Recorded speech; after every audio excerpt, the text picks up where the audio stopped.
Hello दोस्तों, स्वागत है आपका एसएससी बीजी ट्यूट्स में। यूपीएससी यानी यूनियन पब्लिक सर्विस कमीशन ने सीएपीएफ यानी central armed police forces assistant commandant की जो नोटिफिकेशन है अपनी वेबसाइट पे निकाल दिया है। असिस्टेंट कमांडेंट एक लेवल 10 ग्रुप ए की जॉब है, गेजेटेड ऑफिसर की जॉब है। इस वीडियो के एंड तक बने रहना, आपको फुल डिटेल वीडियो मिलने वाली है। कितनी नंबर ऑफ वैकेंसीज पे नोटिफिकेशन आई है, क्या एलिजिबिलिटी क्राइटेरिया है, एंड तक बने रहना। अगर इस चैनल पे नहीं हो तो प्लीज सब्सक्राइब कर देना ताकि आपको ऐसी गवर्नमेंट जॉब से related information time to time मिलती रहे। अगर हम असिस्टेंट कमांडेंट पोस्ट की बात करें तो ये level 10 group A gazetted officer की पोस्ट है। अगर हम बात करें इंपॉर्टेंट डेट की तो 26 अप्रैल को जो है इसके फॉर्म निकल चुके हैं एंड 16 मई इसकी लास्ट डेट है। शाम 6 बजे से पहले पहले आपको 16 मई को इसके फॉर्म भरने पड़ेंगे। लास्ट डेट का वेट बिल्कुल मत करना। आपको पता है लास्ट डेट के आसपास जो वेबसाइट है वो बड़ी हैवी हो जाती है। अभी आपके पास 20-25 दिन है तो पहले इस फॉर्म को भर लेना। अगर हम बात करें नंबर ऑफ वैकेंसीज की तो इस बार काफी अच्छी वैकेंसीज आई है, 322। हमेशा 280 के आसपास जो इसकी वैकेंसीज होती है, इस बार 40-50 जो वैकेंसीज है वो ज्यादा आई है। अगर हम बात कर लें बीएसएफ की तो यहाँ पे 86 वैकेंसीज आई हैं, सीआरपीएफ में 55, सीआईएसएफ में 91 जो सबसे ज्यादा है, आईटीबीपी में 60 एंड सशस्त्र सीमा बल यानी एसएसबी में 30 वैकेंसीज इस बार आई हैं। तो टोटल आपकी 322 वैकेंसीज पे जो है नोटिफिकेशन यूपीएससी ने निकाली है। अगर हम इसके एग्जाम सेंटर की बात कर ले तो ऑल ओवर पैन इंडिया की बात करें तो पूरे इंडिया में जो है इसके एग्जाम सेंटर आते हैं। जैसे हम बात कर ले पटना हो गया, देहरादून हो गया, गैंगटोक हो गया, हैदराबाद हो गया, तो हर सिटी, हर जो स्टेट है यूपीएससी वहां पे अपना जो है एग्जामिनेशन सेंटर रखता है। ठीक है, लेकिन आपको इसमें एक चीज ध्यान रखनी है, फर्स्ट अप्लाई फर्स्ट अलॉट होता है, तो इसलिए जल्दी फॉर्म आप भर लेना, लास्ट डेट का वेट बिल्कुल भी मत करना। ठीक है, अगर हम बात करें एलिजिबिलिटी कंडीशंस की, ठीक है, तो आप नेशनैलिटी आपको पता है आपकी इंडियन होनी चाहिए। ठीक है, अगर हम बात करें तो both male and female can apply for this post. ठीक है, एज लिमिट की बात करें तो वो कैंडिडेट इसे अप्लाई कर सकते हैं जिनकी एज 20 to 25 के बीच में है। अगर हम पर्टिकुलर डेट की बात करें तो जो भी कैंडिडेट्स 2 अगस्त 1998 से लेके 1 अगस्त 2003 के बीच में है, पैदा हुए हैं, इसमें जो ये दोनों डेट है वो भी इंक्लूडेड है, तो वही इस फॉर्म को भर सकते हैं। साथ ही साथ इसमें एज रिलैक्सेशन भी है, 5 ईयर का एज रिलैक्सेशन है एससी और एसटी कैंडिडेट्स के लिए, 3 ईयर्स का एज रिलैक्सेशन है अदर बैकवर्ड क्लास यानी ओबीसी के लिए, एंड 5 ईयर का एज रिलैक्सेशन सिविलियन है जो सेंट्रल गवर्नमेंट में अभी सर्व कर रहे हैं, और एक्स सर्विसमैन के लिए भी 5 ईयर का ही एज रिलैक्सेशन इसमें दिया गया है। ठीक है, तो आपका ये एज रिलैक्सेशन हो गया और एज लिमिट होगी इस एग्जामिनेशन को लेके। अगर हम मिनिमम एजुकेशन क्वालिफिकेशन की बात करें तो इसमें कुछ नहीं बोला, इसमें आपको बोला सिर्फ आपके पास एक बैचलर्स डिग्री होनी चाहिए, मतलब सिर्फ आपकी ग्रेजुएशन अगर हो चुकी है तो आप इस पोस्ट के लिए एलिजिबल हैं, यानी आप असिस्टेंट कमांडेंट का जो फॉर्म है वो भर सकते हैं अगर आपकी ग्रेजुएशन हो चुकी है। ठीक है, अब अगर हम बात करें कि आप अप्लाई कैसे करोगे तो हाउ टू अप्लाई, तो यूपीएससी की साइट पे आपको जाना पड़ेगा जो है www.upsconline.nic.in। इस पर अब यूपीएससी ने एक न्यू चीज शुरू कर दी है जो है ओटीआर यानी वन टाइम रजिस्ट्रेशन। इसमें आपको न्यू जो है रजिस्ट्रेशन पे क्लिक करना है, आपको ओटीआर में अपनी बेसिक डिटेल्स डालनी है। देन उसके बाद आप जब लॉगिन करोगे तो आपके पास वो फॉर्म होगा एंड आपको फिर देन फॉर्म में जो फर्दर डिटेल्स है जैसे एग्जाम सेंटर हो गया, आधार कार्ड की डिटेल होगी, आपको भरना है।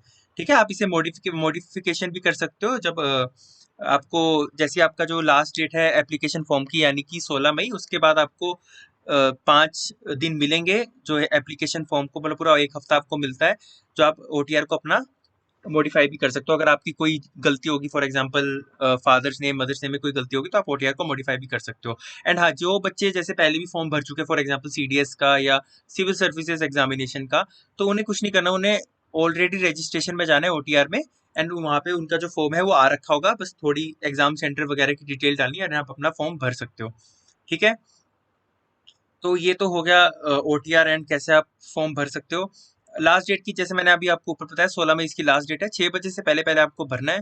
वैसे तो लास्ट डेट का बिल्कुल वेट मत करना, साइट हैवी हो जाती है। ठीक है, तो ये होगी कुछ important details about last date and क्या वैकेंसीज है। अब हम सिलेक्शन प्रोसेस की बात कर रहे थे और scheme of examination and syllabus इसका क्या है। तो इसका जो आपका पहला है, आपका एक रिटन एग्जाम होगा। ठीक है, कब होगा, यूपीएससी ने डेट भी बता दी है, 6 अगस्त 2023 को जो है आपका एग्जाम होगा। 2 शिफ्ट में लिया जाएगा ये, 10 से 12 बजे, देन 2 से 5 बजे आपका एग्जाम होगा। 10 से 12 आपका पेपर 1 होगा। ठीक है, जो होगा जनरल एबिलिटी एंड इंटेलिजेंस। रुकिए मैं जरा हटा देता हूँ। जो आपका होगा, आप देख सकते हैं जनरल एबिलिटी एंड इंटेलिजेंस, जो आपका 250 मार्क्स का होगा। देन आपका पेपर 2 होगा जो आपका 2 से 5 बजे का होगा, बीच में आपको 2 घंटे का ब्रेक मिलेगा, जो general studies essay and comprehension का होगा, जो आपका टोटल 200 मार्क्स का होगा। ठीक है, ये जो आपका पेपर 1 है वो ऑब्जेक्टिव टाइप होगा, ठीक है, जिसमें आपकी 1/3 जो है वो आपकी नेगेटिव मार्किंग होगी, ठीक है। एंड जो आपका जनरल स्टडीज एंड एसेंट कॉम्प्रिहेंशन है, जो आपका पेपर 2 है, वो आपका 200 मार्क्स का होगा, जिसमें आपको आपका एक रिटन टेस्ट होगा ये, ठीक है। इसके बाद जो आपका सेकंड स्टेप है, जैसे जो भी बच्चे ये फर्स्ट स्टेप जो है फर्स्ट स्टेज क्लियर कर लेते हैं, उनका सेकंड स्टेज में उनका फिजिकल स्टैंडर्ड या फिजिकल एफिशिएंसी टेस्ट होगा, जिसमें जो फिजिकल एफिशिएंसी टेस्ट में आपको क्या टेस्ट करेंगे, जैसे 100 मीटर रेस है वो मेल्स को 16 सेकंड में कंप्लीट करनी पड़ेगी, फीमेल्स को 18 सेकंड में।